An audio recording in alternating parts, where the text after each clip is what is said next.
વજાપુર ગામમાં દીકરીઓ અને બહેનોની સુરક્ષા માટે મહત્વપૂર્ણ કાર્યક્રમ ધ કેરાલા સ્ટોરી 2 ફિલ્મનું વિશેષ પ્રદર્શન રાખવામાં આવ્યું હતું. ગામની અનેક માતાઓ, બહેનો અને દીકરીઓએ મોટી સંખ્યામાં હાજરી આપી હતી. વિજાપુર તાલુકાના વજાપુર ગામમાં આજે દીકરીઓ અને બહેનોની સુરક્ષા અને જાગૃતિને ધ્યાનમાં રાખીને એક મહત્વપૂર્ણ કાર્યક્રમનું આયોજન કરવામાં આવ્યું હતું. ગામની ઉમિયાવાડી ખાતે યોજાયેલ આ કાર્યક્રમમાં ખાસ કરીને યુવતીઓ માટે માર્ગદર્શન અને જાગૃતિ ફેલાવવાનો પ્રયાસ કરવામાં આવ્યો હતો. કાર્યક્રમ અંતર્ગત ધ કેરાલા સ્ટોરી 2 ફિલ્મનું વિશેષ પ્રદર્શન રાખવામાં આવ્યું હતું. આ ફિલ્મ દ્વારા સમાજમાં ઊભા થતા કેટલાક ગંભીર પ્રશ્નો અને યુવતીઓ સાથે થતું શોષણ અંગે જાગૃતિ લાવવાનો મુખ્ય હેતુ રહ્યો હતો.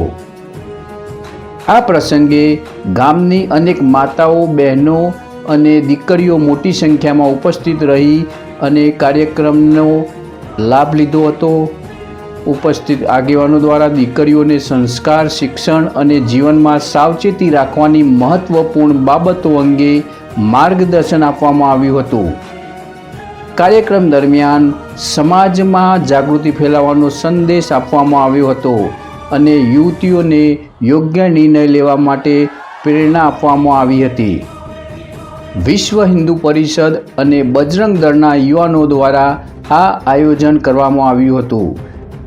વજાપુર ગામના યુવાનો દ્વારા કહેવા પ્રમાણે ગામની દીકરીઓ માતા પિતાને દુશ્મન ગણી તેઓની વાત ના માની અને વિધર્મી યુવાનો દ્વારા કેવી રીતે છેતરપિંડી કરી ફોસલાવીને લવ જેહાદ કરવામાં આવે છે અને ત્યારબાદ દીકરીઓની શું હાલત થાય છે તે મૂવીમાં બતાવ્યા પ્રમાણે પ્રત્યક્ષ અનુભવથી તેઓ સમજે તે માટે વિશેષ આયોજન કરવામાં આવ્યું હતું. આવા કાર્યક્રમો દ્વારા સમાજમાં દીકરીઓને સુરક્ષિત અને સશક્ત બનાવવાનો સકારાત્મક પ્રયાસ કરવામાં આવી રહ્યો છે.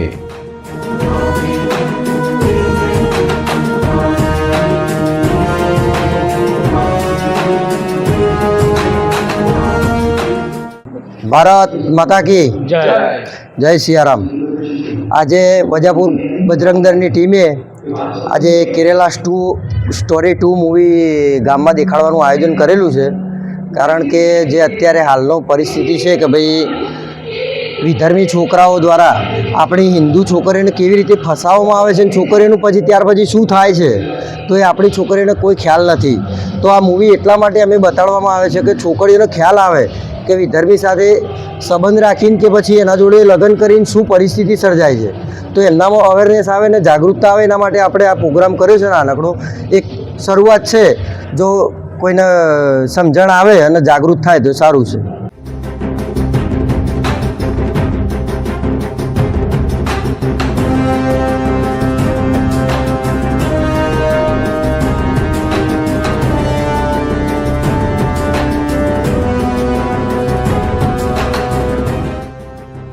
બ્યુરો રિપોર્ટ, જીજ્વલ ગુજરાતી ન્યૂઝ, વિજાપુર.